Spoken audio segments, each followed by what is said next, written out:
4 chisels in this paint tray soaked in some lacquer thinner.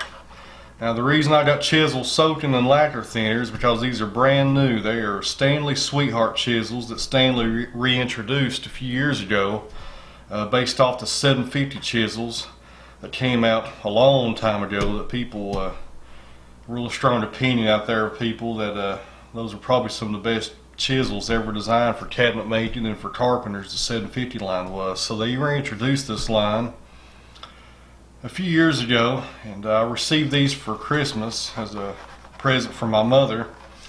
And the first thing I noticed was the terrible film that was on top of these chisels. I'm sure the manufacturer put that film over it to protect it from rusting.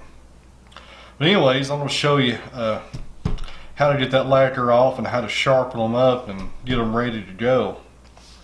The reason I've done this video, I researched online when I saw the terrible film cover of these things to see what people were doing to get it off, and there were so many different examples of people having trouble getting this junk off of here. I thought I would video it and perform it myself, so it might help people out there who get these chisels get to work faster with them.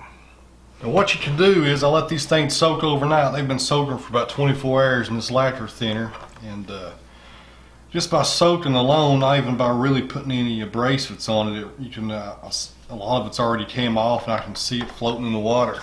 So I got some steel wool that I've been using to work on it here, and it looks like that's all it's going to take. That was the biggest problem I read online in a lot of the woodworking forums, that people were saying they had so much trouble getting this junk off. But, well, we finished the grimy process of removing that terrible film that was on our chisels. The steel wool took it right off, and I believe we're good to go as far as that step goes. I was going to give a little example here. Like I said before, those are a remake of the 750s. I have a set of a Stanley original 750 chisels here in my chisel roll. And without a doubt, these are my go-to chisels when I'm out in the shop. These are the ones I grabbed first.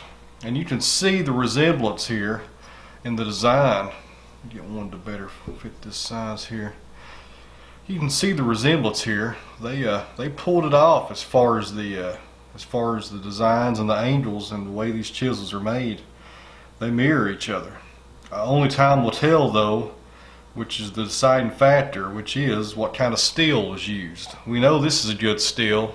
It's been around for years, and it's still working great and sharpens up to a fine edge every time.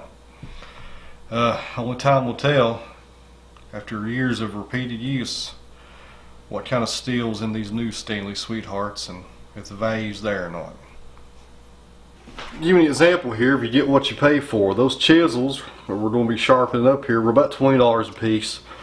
And in contrast here, this is another tool. This is a timber framing slick. If you're familiar with timber framing, you'll know what this is. Now, I got this from John Neiman, and it took about a year to finally obtain it. They have a long waiting list over there because they make nice quality tools, and I've used this a couple of times already. But if you can see the back of it, it's completely flat. This thing came ready to use, and you really get what you pay for. Those chisels will require a lot of work to get them going. Something like this, as soon as you pull it out of the box and you take off the sheath, you can take it straight to the timber, and you're confident knowing that it's ready to work. I got my stones set up here. I got my Easy Lap stones. I got coarse, medium, and fine. And we'll start with the coarse stone here, starting on the back of the chisel. And I will use some glass cleaner as a lubricant here on the chisel.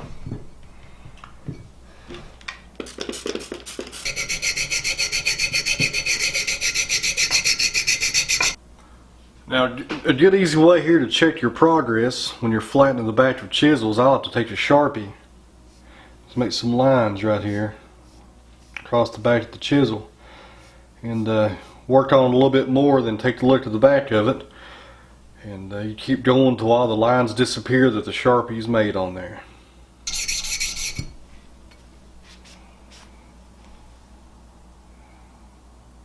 Alright, we went through all 3 of our grits here on our stone, and I've got the back pretty flat enough for me. And to finish up the back of it here, I'm going to use my Japanese water stone. One side of this stone is 1000 grit, the other side is 8000 grit. Now before we use these Japanese water stones, you want to make sure they're flat. Now I took my Sharpie and marked them up the same way I do my chisels to show my progress, and what I use here is a DMT lapping plate.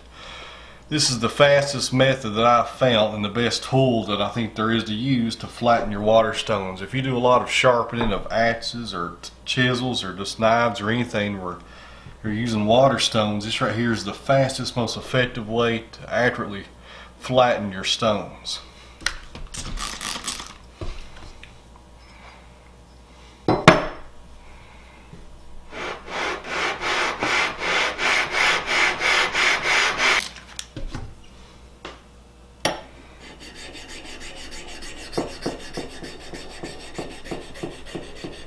Well, I finished up on the back here with the water stones, and I'm pretty satisfied with how flat it is. I got a really good mirror finish on the back of the chisel. So now we're going to focus on the bevel and get it sharpened up, and that'll be the last step here in getting these things ready to work.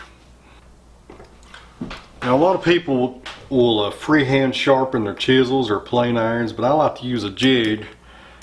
I know if I use a jig, I would get the same bevel, the same angle every time, and I like to use this honing guide made by Veritas here. Because if you use this thing the way it's set up and use this gauge here to mark your angle, I do most of my chisels about 25 degrees, they're going to be spot on every time.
I was going to finish up here on this video and show you how sharp it was and shave some hair on my arm, but I attempted to do that, and as you can tell, a little bit of blood came with it. So without a doubt, this chisel is sharp and ready to go.